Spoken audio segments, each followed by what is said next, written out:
अस्सलाम वालेकुम viewers and welcome back with another video. Farah travel store में आपको खुशामदीद कहता हूँ।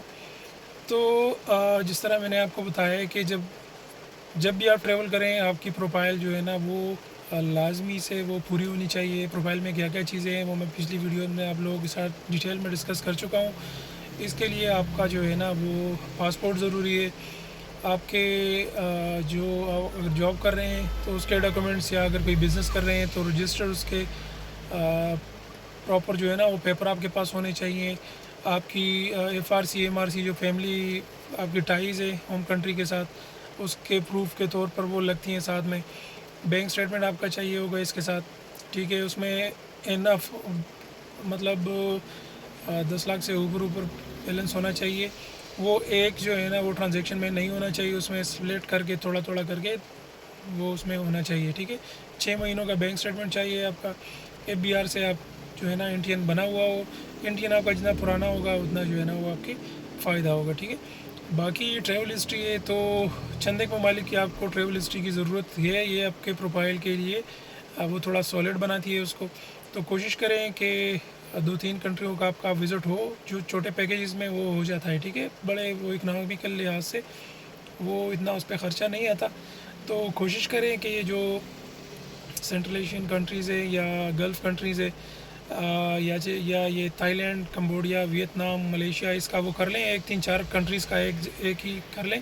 इसमें एक पॉइंट ये है कि मतलब आप इकट्ठे 2-2 दिन जो है ना एक कंट्रीज़ में गुजारेंगे तो वो थोड़ा उस पर डाउट बनता है कि ये सिर्फ ट्रेवल हिस्ट्री के लिए ही उधर गया हुआ है। तो कोशिश करें कि कंट्री के लिहाज से उधर स्टे करें।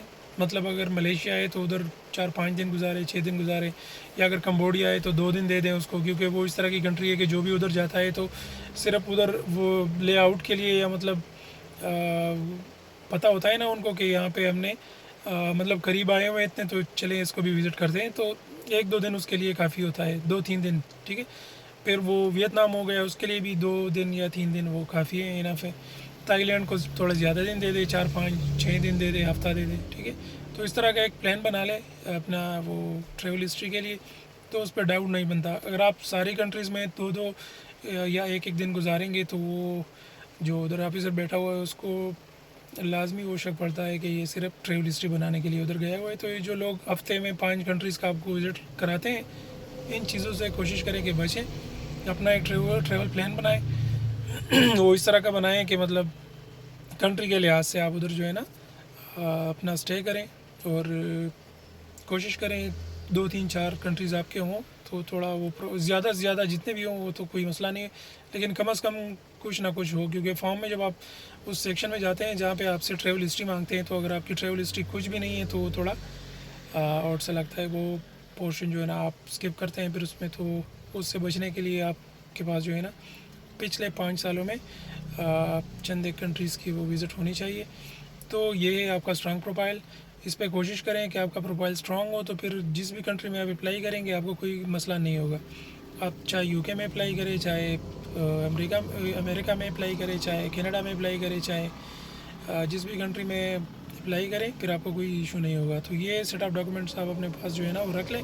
बाकी नॉमिनल फीसेस होते हैं, $185 USA का है, और 257 या इस तरह का कुछ UK का है तो वो फिर इतना नहीं है, फिर आप उस पर रिस्क ले सकते हैं। तो कोशिश करें ये चीज़ें आपके पास पूरी हों तभी आप अप्लाई करें।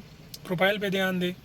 वीज़ा लगना और ना लगना जो है ना वो काउंसलर के हाथ में होता है, लेकिन फिर भी अगर आपकी प्रोफाइल स्ट्रॉन्ग है तो आपके वीज़ा लगने के चांसेस बहुत बढ़ जाते हैं। तो उम्मीद करता हूँ आज की वीडियो से आपने कुछ ना कुछ सीखा होगा। ना बहुत सारा ख्याल रखिएगा, दुआ में याद रखिएगा। Stay tuned. अल्लाह हाफिज़।